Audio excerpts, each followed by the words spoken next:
उत्तर प्रदेश में भगवाधारी योगी सरकार और एक समुदाय के बीच जो टकरार है वो अक्सर ही देखने को मिलती है, लेकिन फिर भी योगी सरकार यूपी में हिंसा और आरोपियों के खिलाफ ताबड़तोड़ एक्शन लेने से पीछे नहीं हटती, जिसका नज़ारा अक्सर ही हमें देखने को मिलता है। लेकिन एक बार फिर योगी सरकार ने ऐसा फरमान सुना दिया जिससे एआईएमआईएम अध्यक्ष असदुद्दीन ओवैसी सीएम योगी आदित्यनाथ पर भड़क गए। दरअसल हुआ कुछ ये कि योगी सरकार ने राज्य के उन सभी मदरसों के सर्वे के निर्देश जारी किए हैं जिन्हें मान्यता नहीं मिली है, जिसके लिए जिला अधिकारियों को आदेश दे दिया गया है। बताया गया है कि इस सर्वे की टीम में एसडीएम, बीएसए और अल्पसंख्यक अधिकारी शामिल होंगे। तो जैसे ही योगी सरकार का ये निर्देश सामने आया, वैसे ही एआईएमआईएम अध्यक्ष असदुद्दीन ओवैसी को मिर्ची लग गई, जिसके चलते उन्होंने इसकी कड़ी निंदा की। इतना ही नहीं, उन्होंने तो इसे एक मिनी एनआरसी यानी नेशनल रजिस्टर ऑफ सिटीजन्स भी बता दिया। जो मदरसा बोर्ड के तरह रिकॉग्नाइज्ड है वो सरकार से, उसका ताल्लुक है गवर्नमेंट से। इससे ये क्यों सर्वे क्यों करा रहे आप? मैं अगर मदरसा खोलता हूँ तो अपने इस्लामिक तौर तरीक़े उनको सिखाने के लिए, इस्लामिक फ़िक़्ह सिखाने के लिए, उनको मौलाना बनाने के लिए, मुफ्ती बनाने के लिए, और स्टेट गवर्नमेंट से ताल्लुक़ ही नहीं है।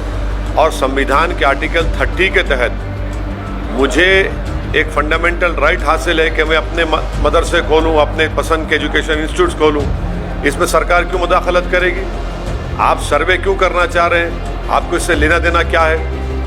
क्या आप उनकी तनख्वाह दे रहे हैं? जो मदरसा बोर्ड के तहत मदरसे हैं उनकी तनख्वाह तो आप दे नहीं रहे हैं पिछले 4 साल से। ये मदरसे प्राइवेट मदरसे हैं, अनएडेड मदरसे हैं, और आर्टिकल 30 के तहत इसको कायम किया गया है। तो स्टेट गवर्नमेंट क्यों सर्वे करा रही है? आपको लेना देना क्या है? अब आप एक ऑर्डर जारी कर दीजिए ना कि अब आप मुसलमान मत रहिए, आप कुरान मत पढ़िए, नमाज मत पढ़िए, ऑर्डर जारी कर दीजिए। वही करना चाह रहे आप। ये सर्वे नहीं है बल्कि एक छोटा एनआरसी है ये। अब आपको एनआरसी तो पता ही होगा, जिसके चलते पिछले सालों दिल्ली में जमकर विरोध प्रदर्शन हुआ था। खैर, योगी सरकार के इस आदेश पर सवाल उठाते हुए ओवैसी ने कहा कि ऐसा ही है तो फिर आदेश जारी करना चाहिए कि अब कोई मुसलमान नहीं रहेगा। उन्होंने कहा, योगी सरकार का ये फैसला मनमाना है और मुसलमानों को शक की नज़र से देखने की कोशिश है। ये छोटा एनआरसी जैसा फैसला है। सरकार जिन मदरसों को कोई मदद नहीं देती है उनकी जांच कराने का हक उनके पास नहीं है। असदुद्दीन ओवैसी ने ट्वीट करते हुए लिखा, निजी मदरसों से सरकार का कोई लेना देना नहीं है। उनका सर्वे आखिरकार सरकार क्यों करा रही है? मदरसा बोर्ड से मान्यता प्राप्त संस्थानों को ही सरकार मदद देती है और उनकी ही जांच करा सकती है। हैदराबाद के सांसद ने कहा कि संविधान के आर्टिकल 30 के तहत अल्पसंख्यकों को अपने संस्थान चलाने का हक है। ये सर्वे नहीं है बल्कि छोटा एनआरसी है। वहीं इस पर विवाद छिड़ने के बाद योगी सरकार में अल्पसंख्यक कल्याण मंत्री दानिश आजाद अंसारी ने सरकार का मकसद बताया कि आखिर क्यों मदरसों का सर्वे करने का फैसला सरकार ने लिया है। दानिश आजाद अंसारी ने जानकारी देते हुए कहा, योगी सरकार अल्पसंख्यक और मुसलमान युवकों के लिए लगातार काम कर रही है।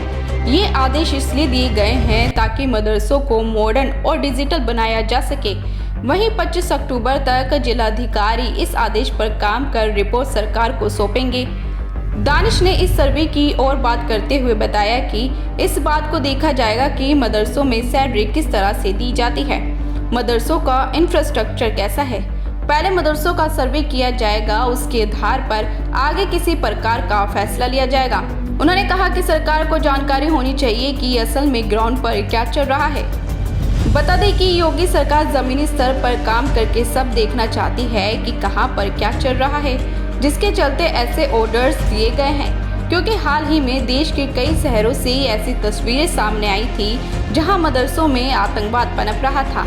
आतंकवादी गतिविधियों को मदरसों में अंजाम दिया जा रहा था, जिसके चलते एहतियात के तौर पर उत्तर प्रदेश के मदरसों में ऐसे देश विरोधी काम ना हो, इसलिए योगी सरकार ने ये आदेश दिए हैं। लेकिन कुछ विपक्षी नेता इस मुद्दे को अलग तरीके से देखकर इस पर बयानबाजी करने लगे हैं।